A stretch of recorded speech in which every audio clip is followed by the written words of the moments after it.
Do you remember the promise of Pokémon GO? Using modern technology to bring the Pokémon world into ours. The hype was unmatched. I don't know who created Pokémon GO, but I'm trying to figure out how we get them to have Pokémon go to the polls. Oh my god!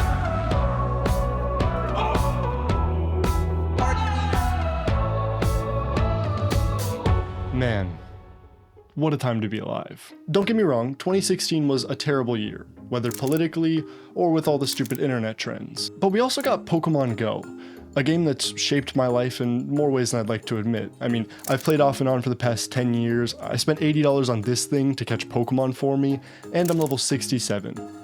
But for most people, Pokémon GO was something they got when it came out, played for a couple weeks, and then completely forgot about.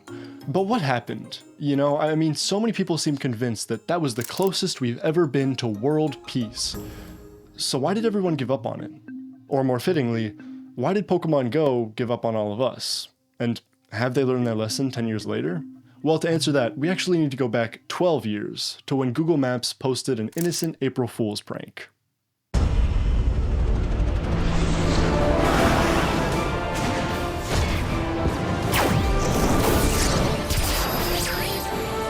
Now, using the technology created by the Google Maps team, we've prepared the most rigorous test known to man to find the world's best Pokémon master. After updating, open the app. Tap search and press start to begin locating the many Pokémon hidden throughout the map.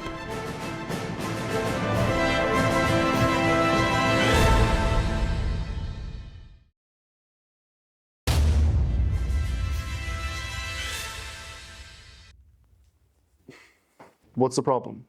That's exactly what I approved. Sir, the problem is that this has 15 million views. Again, not seeing a problem. The problem is that it's not... This is the game we showed, right? And this is the game we actually made, right? But people are pissed because they really want the game we showed. And we do already have a company that makes AR games. Indubitably. So Niantic could make a Pokemon game to cash in on people's nostalgia, because nostalgia sells. Exactly. Right. All right, you've got 2 years to make it happen. Okay, we just wrapped up beta testing, but I have to warn you. Great. Launch it. No, it's just that...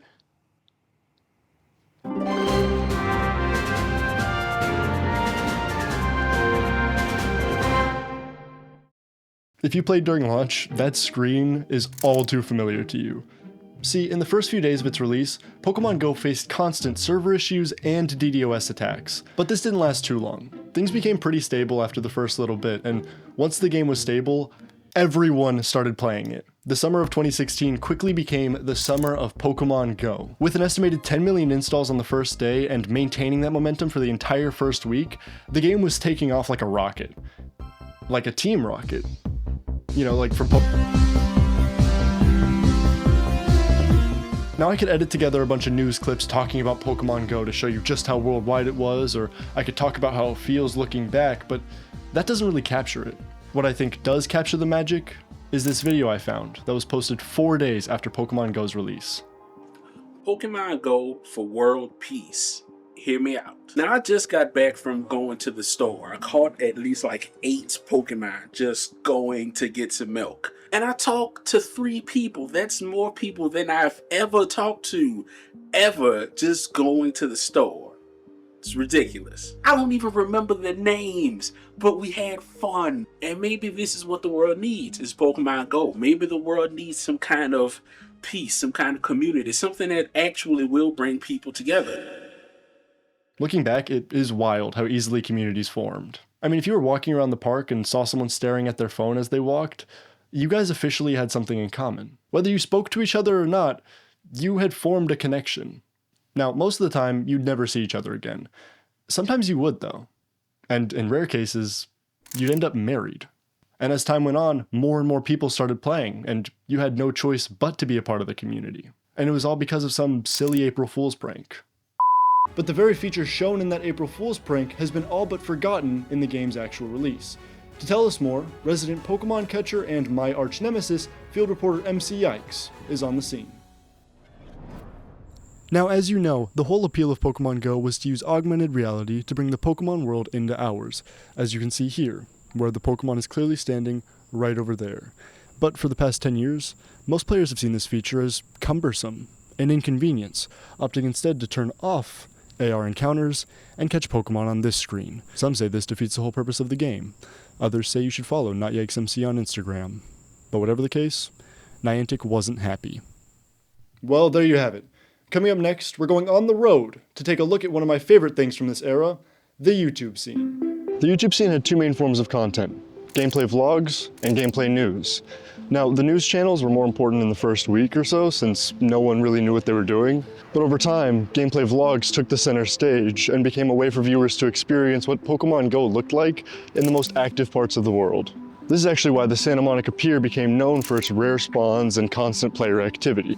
But as time went on, the YouTube scene ended up exposing one of the game's most glaring weaknesses, because every single gameplay video ended up being siphoned into one of three buckets: videos about hunting rare spawns, videos about getting tons of XP, and videos about hatching a bunch of eggs. And it wasn't even because the YouTubers got lazy. I mean, if you opened the game at the time, you had about 3 options. The same 3 options that YouTubers had. I mean, or you could do multiple at once, but even then, it's not that engaging. And for whatever reason, Niantic was dead set on making it worse. In early Pokemon Go, there was a really neat feature called the Nearby, which showed varying amounts of footprints to indicate a Pokemon's distance. 3 for far away, 1 for super close. And this served as the only way to find Pokemon near you, so it'd be a real shame if that was taken out of the game, right? But this isn't where Niantic messed up, considering the main reasons for its removal was how buggy it was and the server load it required. And plus, it wasn't even that devastating for players, since third-party map websites showing where Pokemon were started popping up all over the place. Sure, Niantic's job was being done for them, but players were happy, and this didn't take any work from Niantic, so they could allocate extra resources into actually adding more content. Spoiler alert, they did not do that. How are you going? I'm John Pokemon, and today I'm going to teach you about anti-consumer practices, with our example being Niantic. Now, if you were in this situation, you probably would use that opportunity to work on getting new content into the game. You know why you would do that? Because you're dumb, and you don't know how business works. See, those maps are allowing people to play the game easier and more effectively, and we can't have that if we're not making money from it. So, the correct thing to do is to spend tons of effort shutting down those third-party map sites and fuck off when it comes to giving a reasonable alternative, which is exactly what Niantic did. Alright, that's all I got for now, but I have a feeling I'll be back. Man, can you guys believe we got the John Pokemon for that? Totally worth the money. Anyways, another issue that plagued the game was its over-promising problem. See, the trailer obviously made the augmented reality mechanic seem way more immersive than it actually was, but come on, duh. But it also showed a bunch of features that just weren't in the game. Trading with other players was a big one, but after seeing the impact that actually had on the game after being added, it wasn't that important. But something shown in the trailer that did end up having a massive impact were raids, which is where a raid boss takes over a gym, you group up with a bunch of players to take it on, and if you defeat it, you get a chance to try and catch it. This gave the game an actually important battling mechanic and a shortcut to getting more powerful Pokemon, but it wasn't added to Pokemon Go until almost a year after its release. Again, this was literally shown in the game's trailer. So Pokemon Go, to the shock of very few people, stagnated. There just wasn't enough content in the game, and the promises made by the trailer simply weren't kept, so people moved on. And a study from late 2016 found that most people that quit the game did so because they were bored, and 18% quit because there just weren't enough Pokemon available.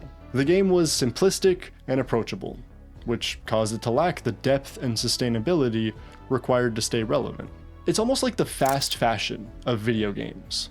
Except, unlike fast fashion, Niantic took note and actually did the work to make the game more sustainable. Before 2017, Niantic added a new and improved Nearby tracker, added the first wave of Generation 2 Pokemon, and for Halloween, added the game's first special event. People still playing were extremely engaged online, speculating about Ditto, legendaries, new generations, and really were brought closer together with each update. And 2017 was no different, with raids being released, shiny Magikarp being added, and a brand new in-person event being announced, called Pokemon Go Fest. So, overall with Go Fest, how are you feeling today? Honestly, it was a great success. Yeah? I've had some... Which, didn't go great. The first issue was the line. The line was wrapped around the entire park, and I met several people who said they were waiting in line for over 3 hours to get in. And then of course, once people actually started getting into the park, there's the problem of connectivity issues. People paid up to $500 for aftermarket tickets, spent the money to fly out to Chicago and get a hotel, only for the actual event to be essentially unplayable. Cell service just couldn't keep up with the demand, nothing would load, and Niantic's inexperience with throwing events was put on full display. And this sucked, you know? I mean, this was clearly Niantic trying to do something for the community, and it blew up in their face. Luckily though, after this fiasco, the game was in a much more stable place. People were happy with the new content being released, future events were handled much better, and the game had finally hit a consistent stride. Until, obviously...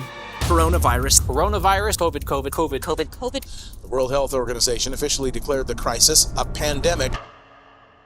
You know, for a game that requires people to go outside, a state-mandated quarantine tends to be suboptimal. But the shocking thing is, Pokemon Go met the moment and made it work. This is Pokemon Go's popularity on the live streaming site Twitch. As you can see, in 2020, viewership exploded, and that's primarily because of one feature that Niantic added to the game. And if you go to my Twitch channel, you'll actually see clips of me streaming Pokemon Go from early 2020 using this feature. By the way, follow my Twitch. I stream every Wednesday at 7 p.m. Central. But what was the change that made Pokemon Go so popular? Well, this. The remote raid pass. This allowed people to join and battle a raid from anywhere in the world, and once a day, you could buy one of these remote passes for only 1 Pokecoin, as opposed to the 100 that they usually cost. Alongside this addition, Niantic doubled the interaction distance for Pokestops and gyms, lowering the risk of running into other people and getting sick. And players really appreciated these changes, not just for COVID, but for accessibility and overall quality of life. Playing the game had never felt better, which is why what happened next was all the more disappointing. What goes up must, well... How you going? I'm John Pokemon, and today I'm going to give you a rundown of how Niantic squandered their approval with anti-consumer moves. First off, some background. In 2020, prices to purchase remote raid passes, besides the one a day that was basically free, were 100 coins each or 250 coins for a bundle of 3. Makes sense, right? Well, shortly after COVID restrictions were lifted, Niantic actually raised the price of the bundle to 300, so it was no longer a discount. Good on ya. They also reverted the change to Pokestops and gyms that made them more accessible, which definitely makes sense, right? I mean, since COVID ended, there really wasn't much reason to keep it in the game. But people were pissed. Public outrage and boycotting pushed Niantic to revert it back and keep the increased distance in the game permanently, which, I mean, is bloody disgraceful. They bent the knee to their stupid consumers. They'd have to really stick it to them Michigan style to keep my respect. Which they did, because in 2023, Niantic basically doubled the price of remote raid passes. And the best part is, they didn't even bloody need to. Pokemon Go made $1.9 billion in revenue in 2020 alone. So the old prices were clearly good enough, but they just didn't care. Which, honestly, is far out. I mean, as far as being anti-consumer goes, this is nearly as good as it gets.